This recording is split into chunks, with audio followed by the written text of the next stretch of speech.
Hey, welcome to Code with Sandy. This is your space to learn Java one simple lesson at a time. Whether you're a beginner or brushing up your skills, you're in the right place. So grab a cup of coffee or tea, sit back and relax. In this channel, we learn Java by doing. So sit back, relax and enjoy the learning process. We'll start with the basics and take it from there. And don't worry if you don't know anything about programming. This channel is for you. So hit that subscribe button, like this video and let's get started. In this video, we'll explore some essential concepts in Java. No matter where you are in your coding journey, you'll gain practical skills that you can start applying right away. So are you ready to start your Java journey? Let's go. Okay? So, pwede mo rin siyang gamitin para i-assign kung saan part ng or saang location o yung position niya doon sa loob ng JPay mo mag-appear. Okay? And then, of course, you may use methods such as add. Okay? So, if you are going to add a component within your container, okay? So, every container has meron siyang sariling layout manager.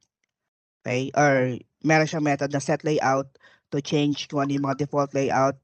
And of course, if you want to apply other layout aside from the default layout manager ng ating container. For example, again, default layout manager of a JFrame is a border layout, while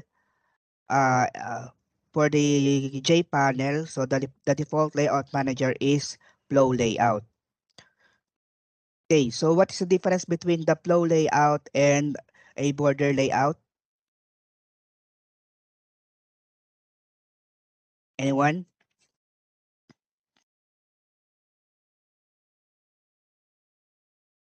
Duarte?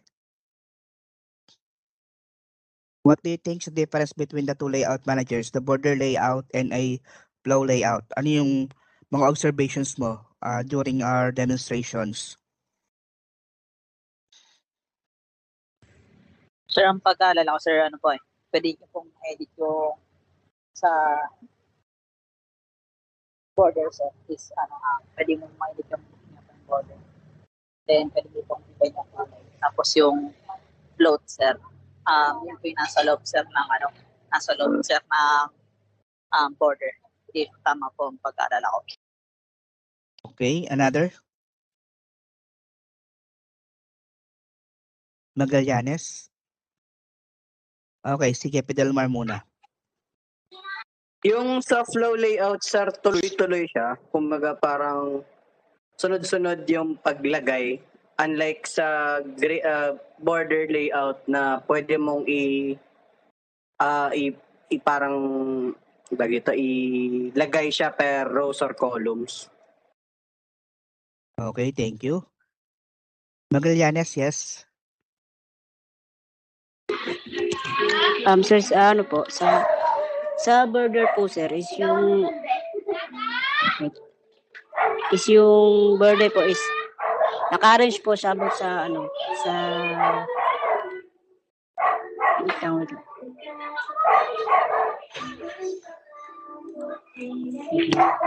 naka-arrange siya, sir,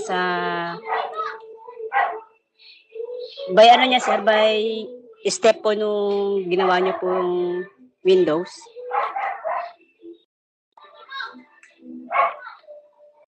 Okay, thank you. So, again, for a border layout and a flow layout, so for flow layout, if you're going to include or add components to a container and the layout manager is set to flow layout, so yung adding ng components mo, it will appear directly at the center ng iyong container. Okay, so let's say you try to add 2 buttons. So when you run your program, so automatic yung buttons yun makikita mo at the center of your containers. Example,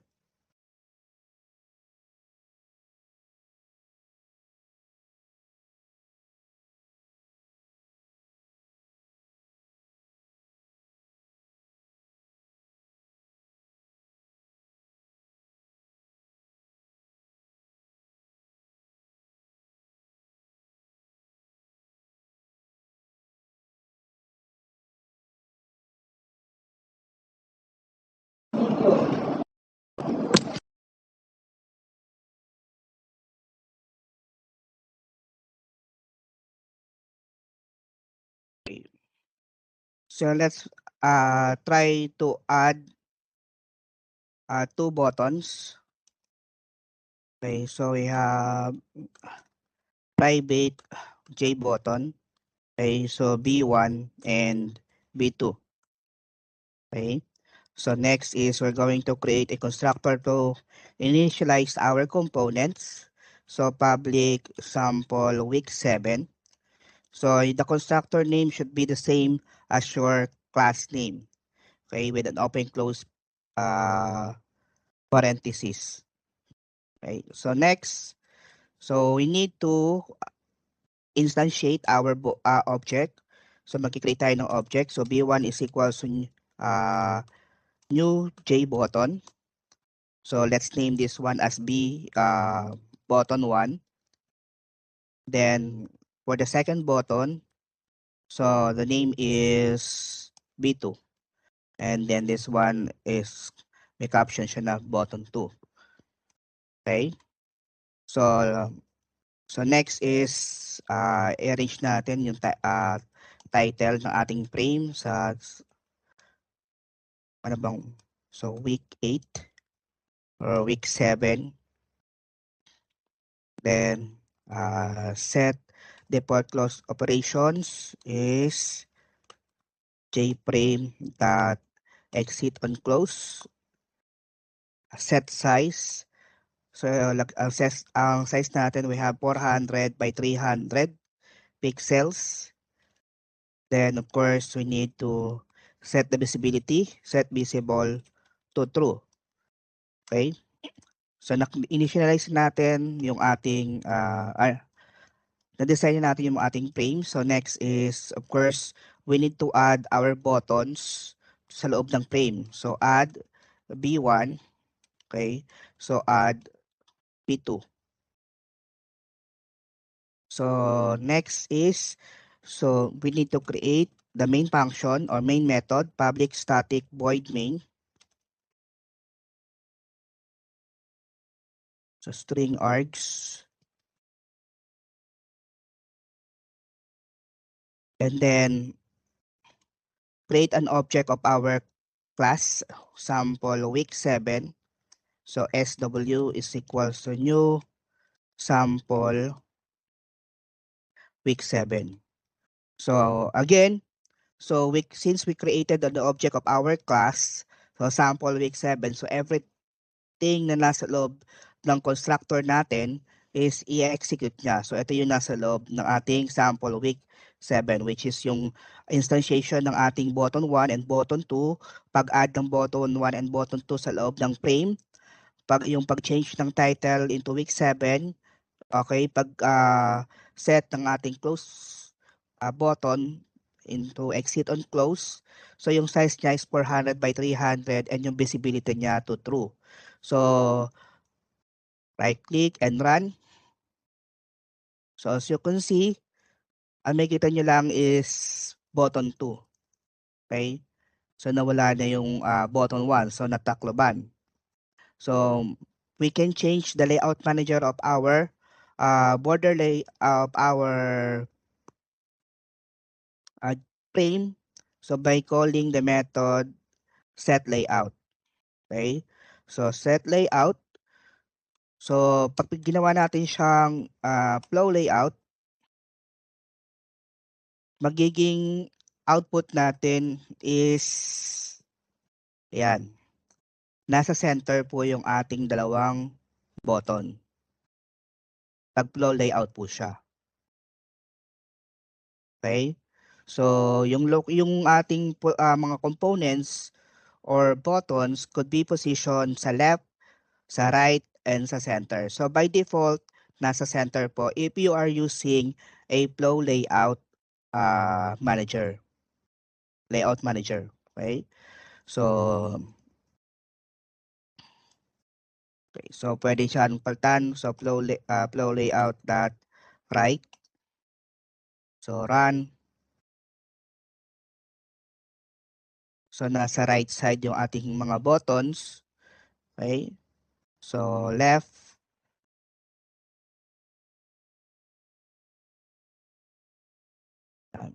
So nag-change siya ngayon into left side. So ganito po yung sa flow layout.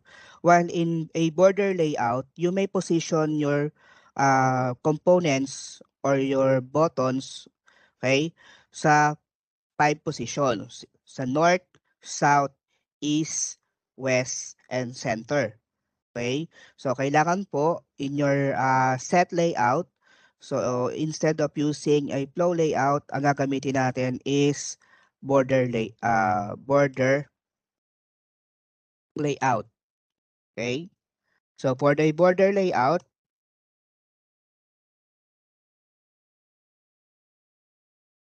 yan. So for the border layout, now if we're going to add our component, so let's say B1 and B2, so pwede na tayong mag-include ng position niya. So since border layout yung ating layout manager, so border layout dot north. So isa is border layout dot south. Okay? So ito po yung itsura ng ating B1 and B2. Nasa north yung kanyang position at nasa south.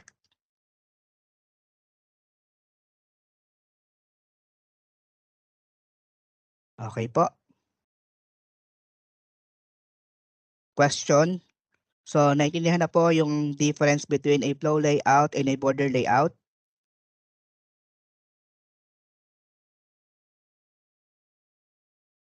Okay na guys? So pakiulit nga lang po ulit. So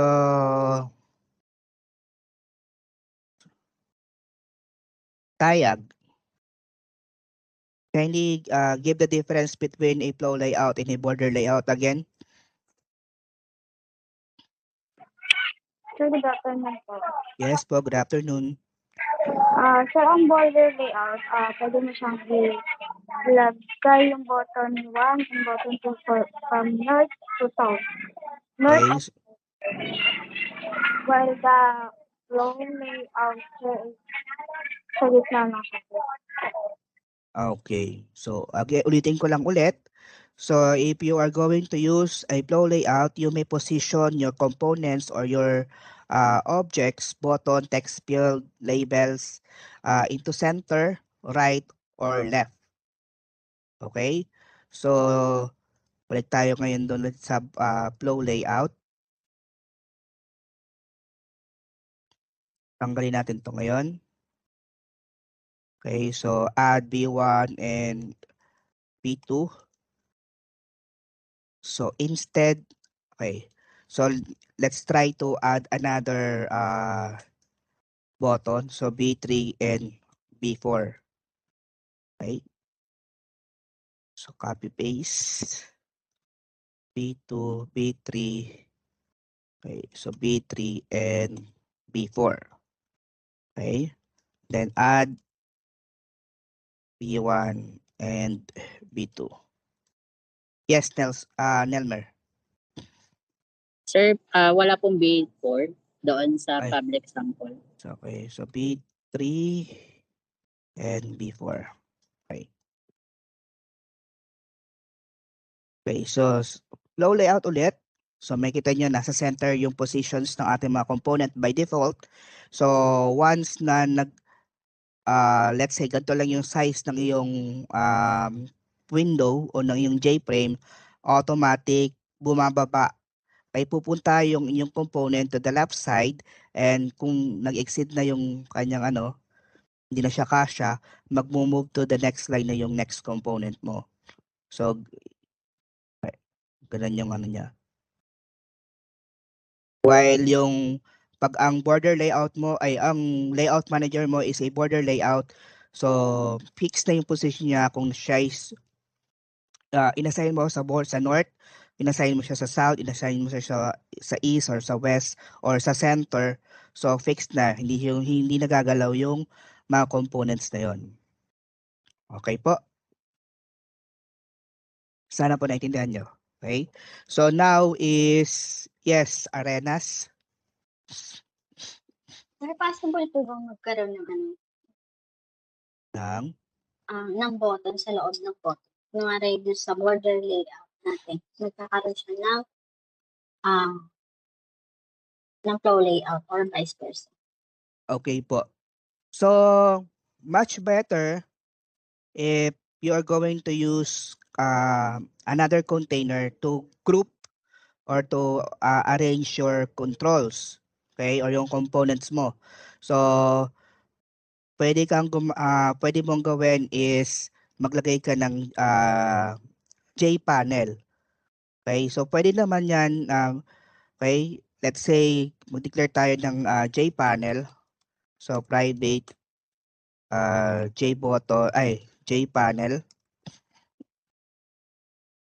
P1 and P2. So, sa loob ng P1, doon natin ipapasok yung button 1 and button 2. And sa P2, ipapasok natin yung button 3 and button 4. Okay? So, let's have P1 is equals to new J-panel. And then P2 is equals to new J-panel. Okay? So,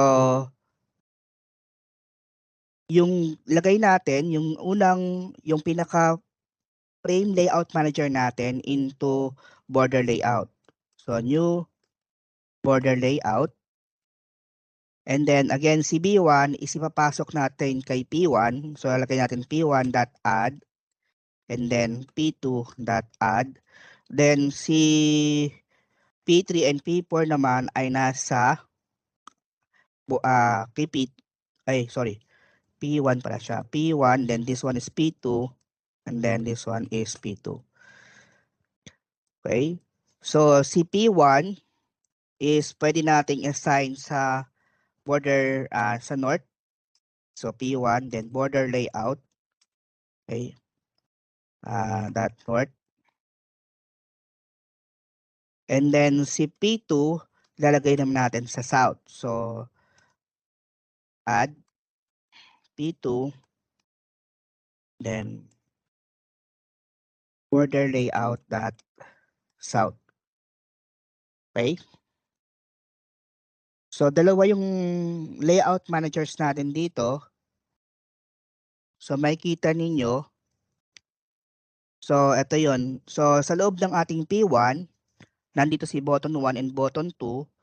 Sa loob ng ating P2, nandun si button 3 and button 4. So, nakita nyo yung button 1 and button 2 is nasa center ng P1. Ibig sabihin, ang layout manager niya is a flow layout. While yung button 3 and button 4, nasa center ulit siya. So, ang layout manager niya is also a flow layout. Okay? Nakukuha po. And then, you may change the layout manager of your panel 1. So, let's say P1 set layout. Nilagay natin dito is okay. So, border layout ulit.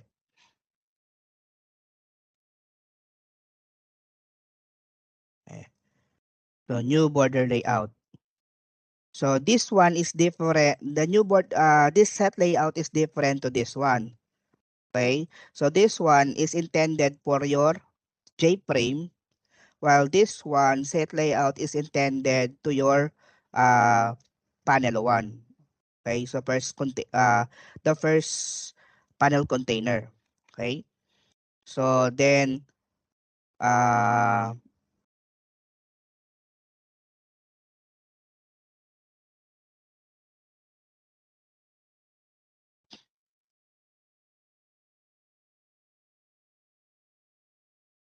so lagay natin to sa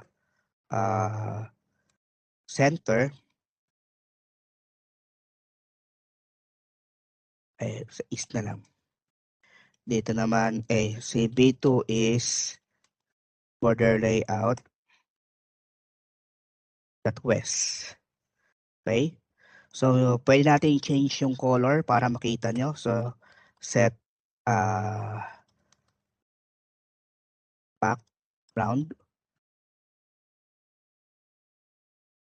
yellow. Then yung P2 dot set background color dot blue. Okay. So yung P1 natin, so siya yung may color yellow and P2 is color blue.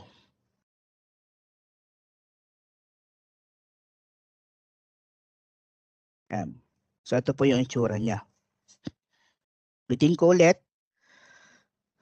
So yung layout manager na ating frame is a border layout. Nag-add tayo ng dalawang container pa, which is panel 1 and panel 2.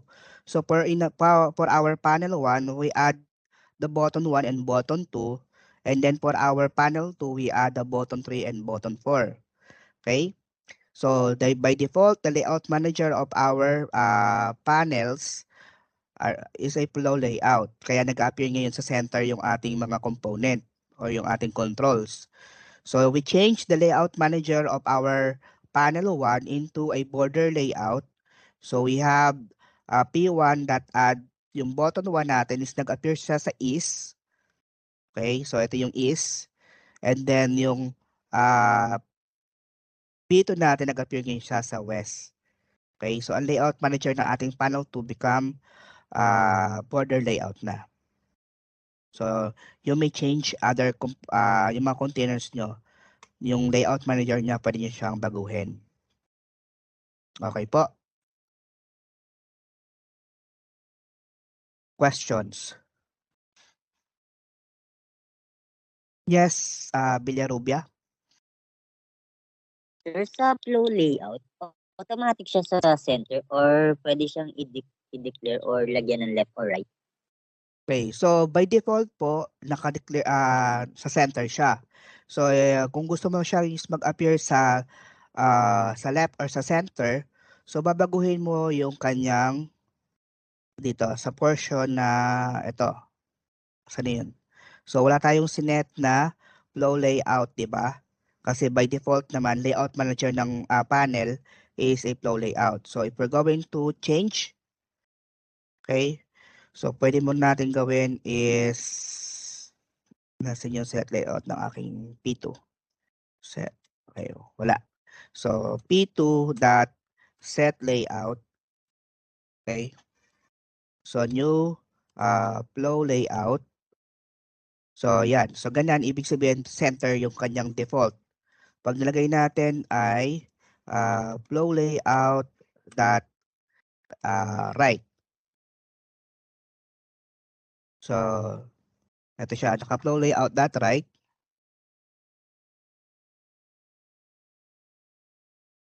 So napalitan ngayon yung position ng ating buttons, napunta ngayon siya sa right side. So ganun lang po. Okay? So pwede mo rin siyang palitan ng lagyan din ng gap, vertical and horizontal gap. Yes, Nelmer? Sir, tama po ba ako, sir?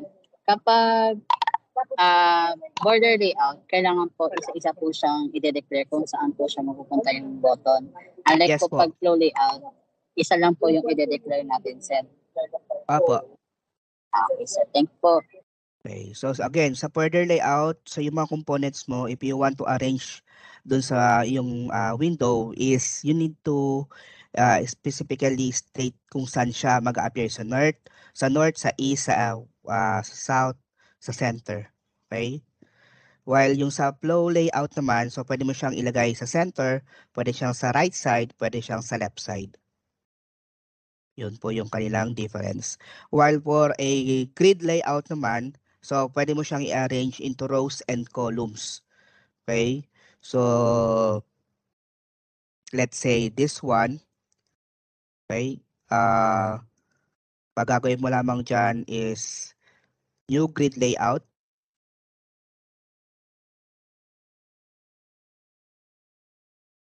Okay, so pwede lagay natin, since dalawa lang yung buttons natin, so one row and pag one row and one column, so maaari siyang sumabog yung magiging design natin. Kasi dalawa yung component mo, pero isang row, isang column lang siya. Okay, so pwedeng gawing one rows and two columns. Okay? Ito ay tatanggalin natin to kasi hindi naman siya nakaset into a border layout. So pag nira natin to,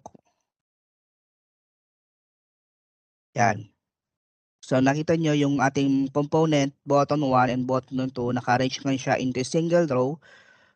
So, and since it is a grid layout, automatic, kung ano yung width ng ating containers, so ganun din siya kalaki na mag-a-appear. So i-divide niya ngayon siya into 2.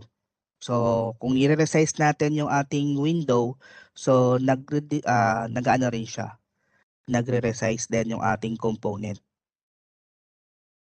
So pag naka-grid layout. Yan. So 1 rows and 2 columns. So ginawa natin siya na 2 rows and 1 column.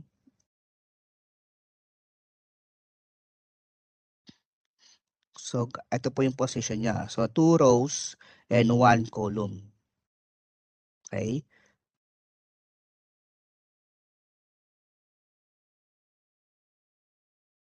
Yan po yung sa border layout. Okay po. So moving on. So balik tayo dun sa previous program which is meron tayong login form. Nag-input tayo ng password, ng username and password. So yung username and password natin is dinefine natin sa ating codes. Okay? So ibig sabihin once na ang codes natin ay in-implement mo, all throughout yung implementation is ang password niya is CSI110 and the password niya is @KLD. Okay? So CIS110 password is @KLD. So para tayo makapag-proceed into the next window, okay, submit, access granted, okay. So naka-fix yung ating username and password. So I have here another program, the same user interface. I only change yung password.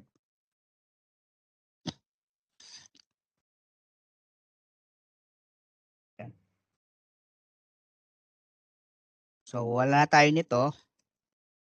So ano yung magiging default username and password natin? Okay? So what I did here in this program is yung password ay sinet ko sa loob ng isang text file.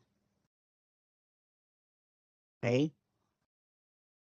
So for example, ito sa loob ng text file natin, nandito yung passkey, mga passwords natin. Okay? So user 1, ito yung kanyang password, user 2, so ito yung kanyang password ABC1234, user 3, ito yung kanyang password XYZ1234. So nasa loob siya ng isang text file. Okay? So once na nirun natin yung program, okay, so let's say ang ginamit ko is si user 2. So ano dapat ang password ni user 2? Okay, so si user 2, ang password na nakaalat sa kanya is ABC1234. Okay? So lalagay natin, so pag mali yung password mo, click, so access denied. So dapat ABC1234, then submit, so access granted na siya. Okay? So then if I'm going to use another username and password, so let's say I'm going to use the user 1 account. So ang password niyan is pass1234. Pass1234. Okay? Submit, so access granted. Okay?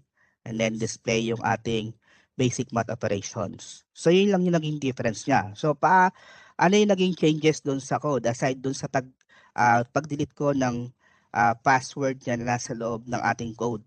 So first is, so doon sa loob ng action performed, Eto na siya. So, string UID is equals to text user ID. So, kinuha natin yung laman ng ating text field at saka yung JTEX ng ating password field. Okay, so UID and PW. Then next is inopen. So, since yung ating file is under ng user.txt, so ito na siya. So, inopen natin yung users.txt, yung paglalagyan ng ating mga username and password. So, file F is equals to new file. So, D:CS, so yung folder or yung location kung saan nakikita yung text file. So, we have here a file reader. Since we're going to read the content of a file, then I set here a flag. Okay? So, para ma-check kung siya ba is true, or sabihin natin na yung password is the same as dun sa naka-stored sa loob ng ating text users.